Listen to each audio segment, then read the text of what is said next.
Assalamualaikum warahmatullahi wabarakatuh. Salam sejahtera bagi kita semua. Semalam ke Solo naik skuter, berdiri di koridor menunggu pujaan hati. Saya Wisnu Nugroho dari Info Komputer yang akan menjadi moderator pada webinar kali ini. Selamat datang di Info Komputer Leap Ahead, sebuah seri webinar yang kami selenggarakan khusus untuk menjawab tantangan di era pandemi ini. Melalui webinar ini, kami berharap bisa memberikan inspirasi kepada Anda semua seputar pemanfaatan teknologi untuk menjawab tantangan yang muncul di era pandemi ini.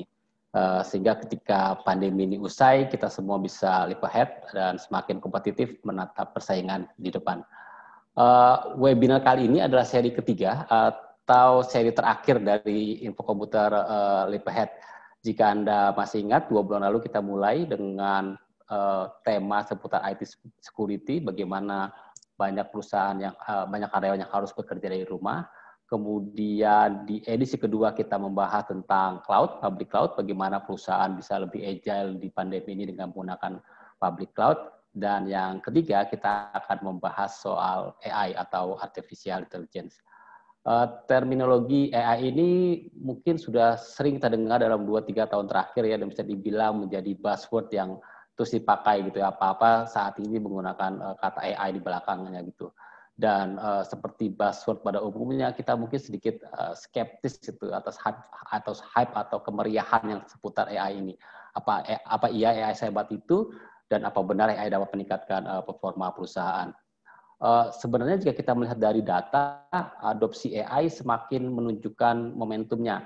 Salah satu contohnya dari studi McKinsey Global Survey yang menunjukkan adopsi AI itu naik 25% di tahun 2019 kemarin, dan diprediksi akan terus meningkat ke tahun-tahun ke depan.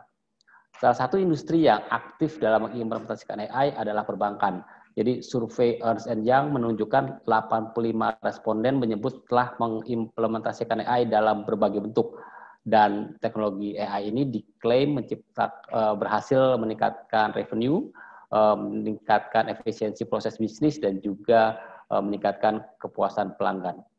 Kalau dari cuplikan data tersebut kita bisa menyimpulkan AI saat ini memang sudah banyak diadopsi dan sudah menunjukkan bisnis impact-nya. Bahkan sebagai perusahaan Indonesia, seperti nanti kami tunjukkan di webinar kali ini, telah menggunakan AI dan merasakan manfaatnya. Jadi di webinar kali ini kita akan mencoba gitu menggali lebih jauh bagaimana sebenarnya strategi implementasi teknologi AI untuk membantu bisnis. Ada 3 pertanyaan utama yang ingin kami coba jawab di webinar kali ini, yaitu bagaimana teknologi AI saat ini digunakan di berbagai industri. Yang kedua, bagaimana mengidentifikasi area mana sih yang cocok nih diimplementasikan AI. Dan yang ketiga, apa yang harus dipersiapkan perusahaan ketika mereka ingin mengimplementasikan AI. Kami berharap 3 pertanyaan utama ini bisa dijawab di webinar kali ini. Kami juga mengundang audiens untuk ikut aktif berpartisipasi dengan bertanya ke hal-hal yang ingin ditanyakan di sesi Q&A yang akan kami lakukan di 30 menit akhir dari webinar ini. Oke, ada 4 narasumber yang akan sharing pengalaman di webinar kali ini. Namun seperti biasa, sebelum memperkenalkan 4 narasumber, saya ingin menjelaskan sedikit regulasi dari webinar ini. Pertama, kami ingin menginformasikan kalau acara ini direkam untuk keperluan dokumentasi dan juga konten dari Info Komputer. Kedua, kami akan menonaktifkan fitur kamera dan suara dari Anda semua untuk kelancaran acara ini. Dan yang ketiga, akan ada sesi Q&A di akhir acara. Jika ada pertanyaan, silakan ajukan melalui kolom Q&A yang tersedia di jendela Zoom Anda. Oke, sekarang saya ingin memperkenalkan 4 narasumber yang telah kami undang di acara kali ini. Narasumber kami yang pertama adalah Pak Kaspar Situmorang, MSc, atau mungkin enaknya dipanggil Bang Kaspar. Beliau adalah Executive Vice President Digital Banking Development and Operation dari Bank Rakyat Indonesia. Bang Kaspar ini boleh dibilang memegang peranan penting di BRI saat ini, karena kalau Bapak Ibu di sini ada yang punya bisnis dan ingin bermitra dengan Bank BRI, sekarang prosesnya sudah cepat, kurang dari 1 jam. Karena BRI saat ini memiliki BRI API ya Pak ya, platform API dari BRI yang bisa dikonekkan dengan bisnis proses dari perusahaan Bapak semua. Pak Kaspar ini juga menginisiasi BRI Brain yang merupakan platform Big Data dan Artificial Intelligence yang gunanya untuk menyajikan customer journey terbaik bagi para nasabah microfinance. Nah, dari Pak Kaspar ini kita bisa menyimak inisiatif AI di Bank BRI dan bagaimana AI membantu transformasi digital bank milik negara yang usianya sudah lebih dari 1 abad ini. Nah, narasumber kami yang kedua adalah Mas Irfan Bastian Arif, PhD, Head of Research Science Tokopedia. Mas Irfan ini adalah sosok yang bertanggung jawab mengimplementasikan semua inisiatif AI di Tokopedia, dan wajar aja tanggung jawab itu dibebankan ke Mas Irfan karena beliau memiliki latar belakang pendidikan PhD di Computer Engineering dari RMIT University. Dan sebelum Tokopedia, nih Mas Irfan memiliki karir di berbagai industri, mulai dari industri energi sampai finansial, dan di sepanjang karir tersebut Mas Irfan sangat erat dengan AI karena berbagai proses bisnis atau bisnis challenge di berbagai industri coba diselesaikan dengan AI. Nanti kita bisa banyak belajar dari Mas Irfan tentang implementasi AI bukan saja di e-commerce namun juga di area yang lain. Selain dua praktisi tersebut, kami juga mengundang pelaku industri di dunia AI yang bisa memberikan perspektif lebih luas. Yang pertama adalah Mas Panji Waspana, Chief Technology Officer dari IBM Indonesia. Nanti Mas Panji akan banyak sharing pengalaman, pandangan dan pengalaman beliau seputar AI berdasarkan pengalaman pribadi dan juga pengalaman IBM selama ini. Dan juga ada Mas Wahyu Adi Arifianto, Head of Product Development dari Astagrafia Information Technology atau AGIT. Nah, Mas Wahyu ini akan banyak bercerita tentang strategi AI termasuk mendapatkan quick win dari inisiatif AI yang dimulai. Kepada semua narasumber saya ucapkan selamat pagi dan silakan mengaktifkan kamera dan speakernya. Terima kasih Mas Irfan atas kehadirannya. Ya, selamat pagi, terima kasih Mas Wisnu. Terima kasih Mas. Itu biola atau ukulele Mas? Biola tuh Mas ya? Iya, biola. Ya, jadi waktu nganggur saya suka bermain biola. Oke, siap Mas. Berarti Assalamualaikum, selamat pagi Pak Wisnu, apa kabar? Selamat pagi Pak Kaspar. Waalaikumsalam. Terima kasih Pak Kaspar udah bergabung. Kami saya tahu dari pagi udah banyak meeting sehingga Pak Kaspar mungkin banyak sibuk banget ini. Terima kasih Pak Kaspar atas waktunya dan juga Mas Panji dan juga Mas Wahyu. Selamat pagi sekali lagi terima kasih atas waktunya. Oke, tanpa banyak membuang waktu, saya akan membuka webinar ini dengan mempersilakan Mas Panji dulu Mas untuk sharing tentang tren implementasi AI di dunia maupun di Indonesia. Mengapa rindu pada kenangan jika hanya sakit yang terungkit? Waktu dan tempat kami persilakan dengan durasi presentasi sekitar 10 menit. Silakan Mas Panji. Terima kasih Pak Wisnu atas waktunya. Ya, mungkin minta bantuan untuk di slide-nya untuk ditampilkan. Yang terhormat Pak Kaspar, Pak Irfan, dan juga Pak Wahyu, saya mohon izin untuk pertama kali present. Tentunya dalam 10 menit ini agak sulit untuk bisa cerita banyak, dan saya berharap presentasi saya lebih membuka dari sisi pengalaman dari sisi IBM, bagaimana kami melakukan modernisasi dari sisi enterprise. Jadi kita punya judul adalah Cognitive Enterprise, Operationalize AI Through Your Businesses. Itu kurang lebih. Kita mulai. Next. Baik, jadi kondisi yang saat ini ada, unfortunately kita harus start dengan satu kondisi yang memang berat untuk kita semua, yaitu kondisi dari COVID-19. Dan tentunya untuk memberikan konteks di sini, izinkan kami memberikan sebuah figur terkait dengan tren yang muncul di perbankan saat ini. Bisa kembali slide? Ya, makasih. Dan di sini kami coba berikan beberapa view yang kami peroleh dari hasil research IBM dan juga Forrester serta IDC. Mungkin nanti Pak Kaspar bisa lebih memberikan mengamini atau juga memberikan kelengkapan dari kacamata di perbankan apa yang sedang terjadi. Demikian juga nanti Pak Irfan dari sisi startup dan juga financial services bagaimana melihat ini terjadi di lapangan. Jadi pada saat bank ataupun juga financial industry terkena impact dari sisi COVID, muncul top strategi yang diprioritasasi pada Maret 2020 sampai dengan 2021. Jadi dari kiri ke kanan kita lihat ini adalah sebuah prioritas dari yang short term dan long term. Jadi yang pertama pasti sangat jelas, cost containment. Jadi di sini kita lihat bahwa hampir seluruh industri, tidak hanya terlepas dari bank, mereka betul-betul berusaha untuk conserve cash dan juga menjaga likuiditas dari sisi finansial mereka. Kemudian yang kedua adalah accelerate focus on digital.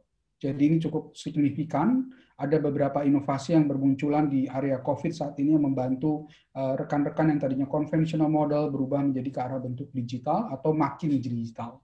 Kemudian juga bicara tentang bagaimana reduce risk dan juga dari sisi credit cost management dengan cara menerapkan governance practice dan juga bicara tentang fokus on the collection method yang lebih efektif dan terakhir pastinya akan reduce deposit rate yang ada.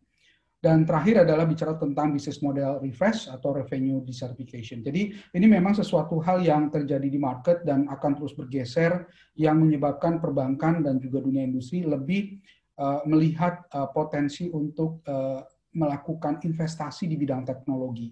Jadi yang sebelumnya masih merasa bahwa layanan konvensional masih bisa berjalan dengan baik, belakangan mereka dipaksa untuk bisa melakukan berbagai macam inovasi. Next. Nah, di dalam slide berikut ini saya akan melihat bahwa ketika seluruh tekanan tadi terkait dengan kondisi COVID-19 yang sedang dihadapi oleh kita bersama, maka ini adalah prioritas dari sisi perbankan atau financial sector ketika mereka bicara tentang investment mereka. Jadi fokusnya ternyata mereka ada di dua area, cloud dan juga bicara tentang digitizing the core. Okay. Jadi yang menarik di sini adalah technical priority di sisi Maret 2020 sampai dengan long term, kita lihat bahwa yang pertama kali itu adalah touch point yang mereka coba improve.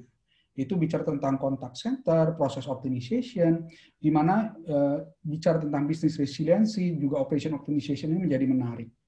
Dan kita banyak sekali mendengar beberapa customer kami yang berbicara tentang RPA dan kita punya satu metodologi yang kita sebut sebagai intelligent workflow, di mana jika kita melihat business process management tools ataupun juga RPA yang digunakan, ini kita infuse dengan memanfaatkan teknologi AI di dalamnya.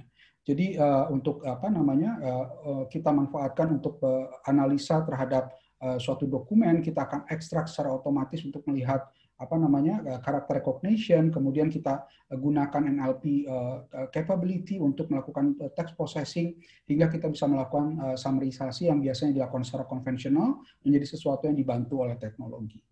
Kemudian juga banyak sekarang sudah mulai berparing dengan cloud karena tadinya memiliki capex cost yang kuat, sekarang bergeser karena tadi itu likuiditas harus dipertahankan, maka beberapa investasi mereka mulai melirik menggunakan OPEX model.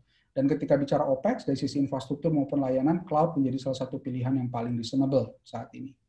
Kemudian juga yang ketiga itu adalah risk and credit cost management. Jadi di sini bicara soal capability di mana kita mencoba meningkatkan pemahaman kita terhadap operational risk dan juga misalkan bentuk-bentuk faktor risk lain yang selama ini ada di enterprise, dan diusahakan adalah meningkatkan kemampuan untuk memprediksi, ya, kemampuan untuk memprediksi terhadap kemungkinan risk yang muncul dari sisi operasi. Dan di sini kembali lagi bahwa teknologi AI secara luas dimanfaatkan untuk melakukan atau meningkatkan akurasi dari nilai prediksi yang disediakan oleh sistem.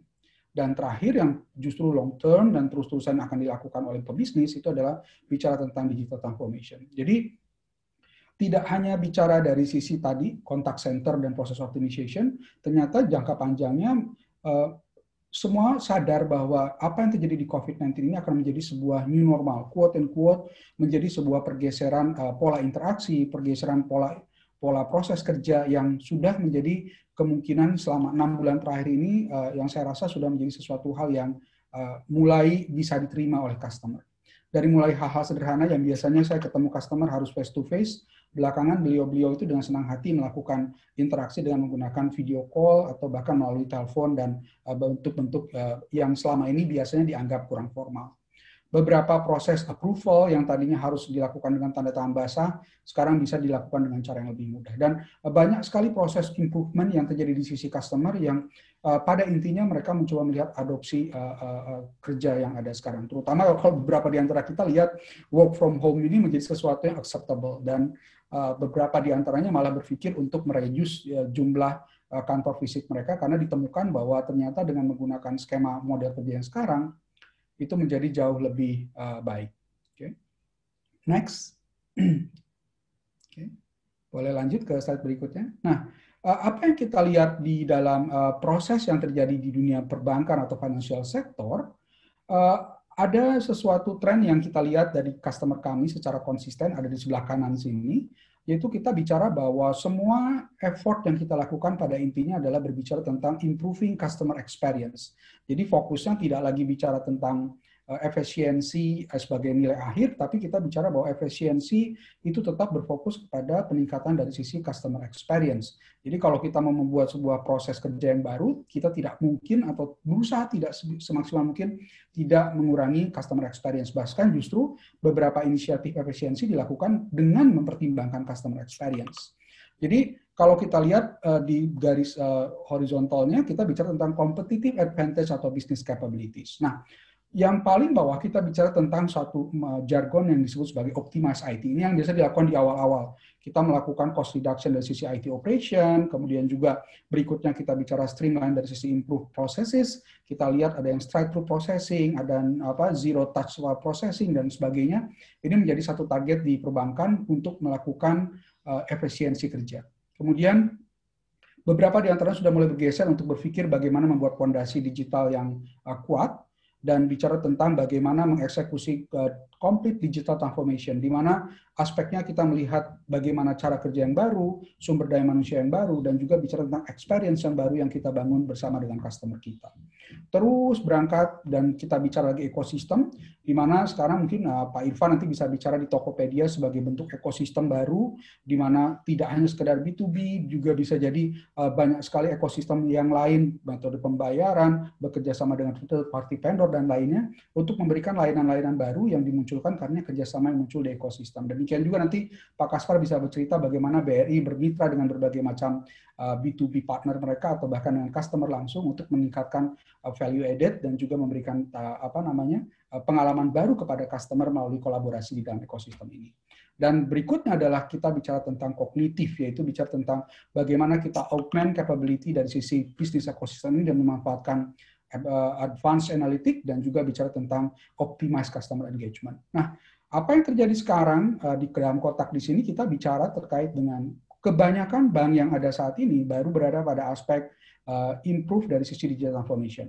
Beberapa di antaranya sudah lari ke ekosistem, kemudian juga sudah meng-apply analitik di dalamnya. Tapi most probably hampir dari 60% atau 70% dari total responden yang kami lihat di market, mereka masih struggling hingga di level complete digital transformation. Dan untuk bisa menerapkan ini, kami memperkenalkan yang disebut sebagai cognitive enterprise. Next, Mas, boleh dilanjutkan slide berikutnya. Di dalam cognitive enterprise, basically ini memberikan satu fondasi atau sudut pandang bagi semua industri pada umumnya, yaitu bagaimana caranya kita membantu atau mengembangkan suatu capability yang meredesigning workflow, meningkatkan efisiensi, membantu scale up dengan mudah, dan juga menghandle risk dengan baik, sehingga pada akhirnya adalah membangun sebuah ekosistem yang saling mempercayai satu sama lain dan pada akhirnya membangkitkan satu new revenue model bagi pelaku bisnis. Jadi ini sangat agnostik, tidak hanya terdiri dari produknya IBM, can be anything, tapi ini adalah sebuah framework yang kami yakini akan menjadi sesuatu hal yang mendrive market ke depan. Jadi yang paling bawah kita lihat pertama itu adalah seluruh infrastruktur yang didesain di dalam industri haruslah secure dan juga bicara tentang hybrid cloud infrastructure. Jadi ada teknologi API, microservices, hybrid cloud, dan juga seluruh infrastruktur ini di-govern sehingga risk and compliance yang bisa kita kontrol secara menyeluruh. Kemudian infrastruktur ini akan dipakai untuk menghandle data, baik itu unstructured data maupun structured data. Dan data di sini kita bicara tentang data yang berkualitas baik, well curated, well managed dari sisi data quality dan data completeness, dan setelah itu baru kita bicara bagaimana improving experience dengan menambahkan teknologi-teknologi baru yang pada umumnya dipercaya bisa membangun satu karakteristik teknologi baru yang memanfaatkan data di dalamnya untuk meningkatkan kembali customer experience. Jadi kita bicara blockchain, RPA, kemudian AI, IoT, dan juga analitik, dan pada akhirnya tujuannya itu adalah untuk memperkuat konsep dari design for zero operation. Jadi yang dimaksud di sini adalah kita bilang sebagai contoh straight-through processing atau beberapa proses yang selama ini membutuhkan gate-gate approval manual, cara kerja yang manual untuk melakukan pengambilan keputusan, semua ini di-augment dengan teknologi AI maupun juga RPA yang didasarkan pada data yang baik, sehingga membantu Bapak Ibu melakukan keputusan lebih cepat, kembali lagi lebih cepat, dan menjadi konsisten, dan juga reduce possibility untuk melakukan fraud. Karena kita anggap karena zero operation di sini, semakin sedikit interaksi atau dependensi terhadap justifikasi manusia atau operasional kerja akan menyebabkan mereduce peluang terjadinya fraud di atasnya.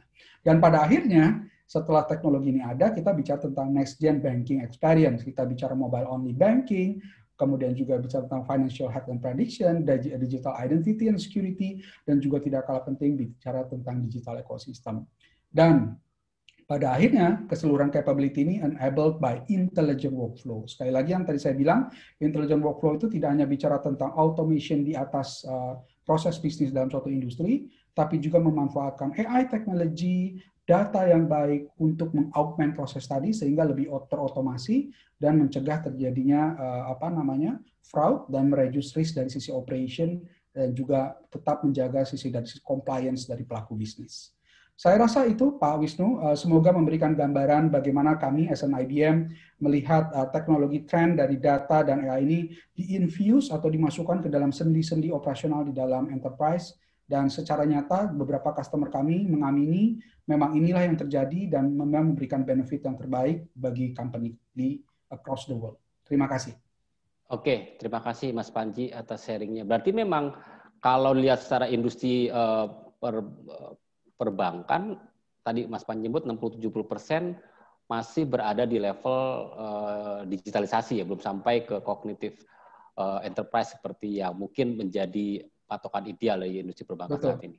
Betul sekali Mas Wisnu. Terutama isunya adalah dari kesiapan data. Karena kita tidak bicara greenfield, ketika bicara brownfield, nanti mungkin Pak Kaswar bisa cerita juga bagaimana perbankan itu adalah suatu sistem yang kompleks dan sangat penting sekali leadership dan juga strategi yang tepat untuk memanage data sehingga data ini memberikan value bagi bisnis. Dan itu tantangan terbesar saat ini di dunia industri. Oke, Mas Panji, nanti kita bahas soal data, bagaimana apakah memang fondasi data bersih itu harus menjadi sebuah keharusan dan segala macam. Nanti kita bahas di diskusi panel.